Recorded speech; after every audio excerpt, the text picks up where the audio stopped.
तो hello friends, welcome back to my channel. और friend, आज की वीडियो सीरीज़ के अंदर हम डिस्कस करने वाले हैं ARP, RARP एंड GARP के बारे में। क्लियर?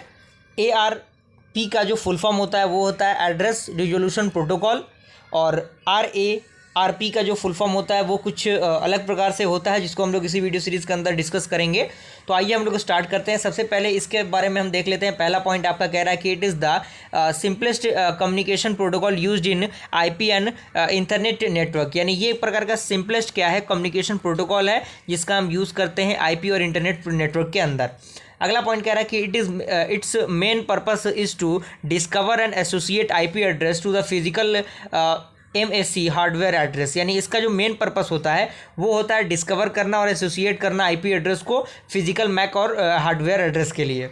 उसके बाद अगला पॉइंट कह रहा है कि when a computer needs to send the data across a network to another physical device, it must find the physical address of the destination device. यानी जब आपका कंप्यूटर क्या करता है, जब उसको ज़रूरत होती है सेंड करने के लिए data across the network to the another physical devices, तो इसका मतलब है कि उसको फाइंड करने में काफ़ी ज़रूरी हो जाता है फिजिकल जो आपका एड्रेस होता है डेस्टिनेशन सर्विस के लिए। This is where the ARP is needed. Okay, अगला पॉइंट कह रहा है कि as ARP requests are broadcasted and broadcasting if is for more expensive computer maintenance, cache of recently required and IP to physical address mapping. Thus the before sending an ARP request, a machine always looks its ARP cache to find the desired mapping. उस condition में ये desired mapping तक के लिए ज़रूरी होता है। और अगला पॉइंट इसी के अंदर कह रहा है कि ARP request only broadcast if no mapping found in the cache. यानी अगर आपका कोई भी मैपिंग कैच के अंदर फाउंड नहीं होता तो उस कंडीशन में ये ब्रॉडकास्ट यूज़ किया जा सकता है। और कुछ यहाँ पे टर्मिनोलॉजी दिए गए हैं, आप इनको देख लीजिएगा, फिगर को आप बना लीजिएगा, क्योंकि फिगर बहुत ज़्यादा ज़रूरी होता है एग्जामिनेशन में नंबर को एक्सेस करने के लिए। अगला पॉइंट कह रहा है कि ARP is use to find the MAC address of the device on a network using only the IP address. यानी जो ARP होता है उसका हम यूज़ करते हैं फाइंड करने के लिए मैक एड्रेस को किसी भी डिवाइस के लिए केवल IP एड्रेस के द्वारा। ओके, अगला पॉइंट कह रहा है कि the ARP protocol will make a broadcast out of the network asking for a MAC address and उसके बाद अगला पॉइंट कह रहा है कि the machine with the IP address will respond with its MAC address. यानी वैसा मशीन जो IP एड्रेस के द्वारा रिस्पॉन्ड होगा वो क्या होगा, MAC एड्रेस के द्वारा भी रिस्पॉन्ड होगा।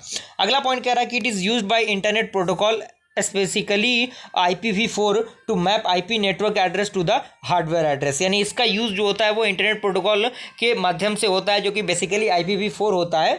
एंड अगला पॉइंट कह रहा है कि it is used by a data link protocol. यानी इसका जो यूज़ होता है वो डेटा लिंक प्रोटोकॉल के द्वारा होता है।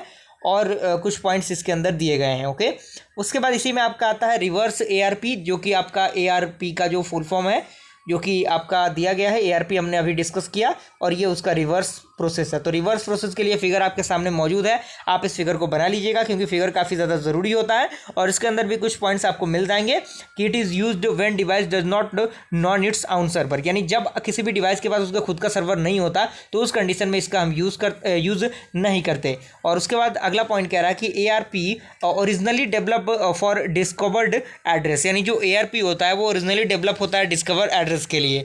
एंड अगला पॉइंट इसी के अंदर कह रहा है कि ARP is a networking protocol used by a client machine in a LAN to request its IP address from the gateway router ARP total। okay, यानी इसमें ये सारी चीज़ें यूज़ होती हैं।